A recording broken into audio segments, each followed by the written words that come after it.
Сега ще избираме магнитчета.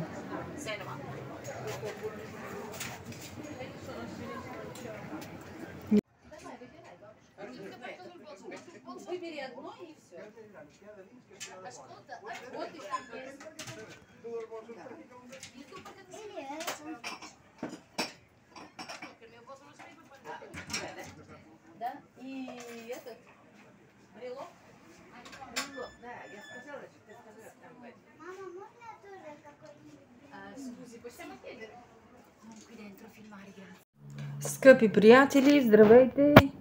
Ние с нощи късно вечерта в 2 часа се върнахме от нашата екскурзия до Италия и Френската ривиера. Изкарахме много хубаво. Имаме много хубави снимки, много хубави видеа снимах за YouTube, които ще ви пусна постепенно. Може би ще ви пусна най-напред 1-2 и по-нататък другите трябва да ги обработя, за да не ви омръзват. Постепенно ще ги пускам, защото имам много материал снимах. Ходихме в Милано, в Монако, в градовете от Френската ривиера, Кан, Ница, в Генуа бяхме. Накрая минахме и през Сърбия, там транзит, но успях да снимам от едно малко крайпътно сръбско ресторанче, където отседнахме. Снимала съм много хубави гледки. Просто хора, гледайте тези видеа, няма да съжалявате. Който иска може да се абонира за моя канал. Благодаря ви предварително. Сега само накратко, защото трябва да ходя и на работа. Искам да ви покажа някои неща, които купихме оттам за подаръци, които са много скромни, разбира се. Купихме някои магнитчета от Генуа, от Кан имам 3 магнитчета, нали, те са и за подаръци, не само за нас. 3 магнитчета от Кан. Тук имам от Ница имам магнит. Това е от Милано, катедралата на Милано. Има я в още един вариант. Така.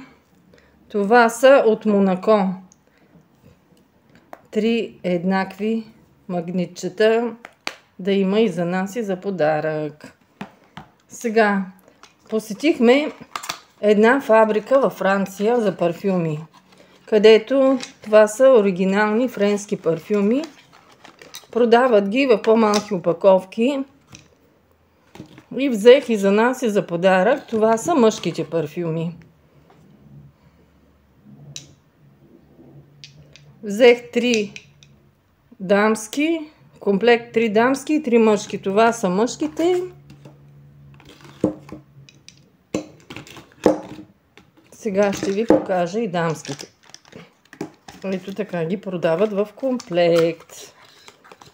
Различни са. Всеки ухаен е различно. Ето това са 3 дамски аромата. Аз съм записала видео и с посещението на самата фабрика. Има там, екскурзоводката говори.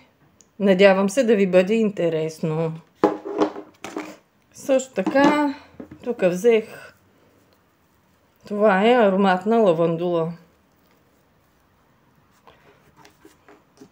Взех една шапка на баща ми от Монте Карло.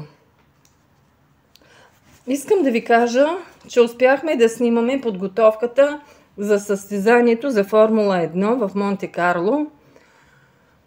И надявам се да ви бъде интересно. Снимахме колите от Формула 1, разбира се отдалече, но успяхме да ги приближиме. Надявам се да ви бъде интересно. Също тук има един термометър. Това го купихме мисля, че от Антип, Франция. Ами за сега това, мили хора, абонирайте се за моя канал. Ще ви публикувам много хубави видеа. Благодаря ви! Чао и до скоро!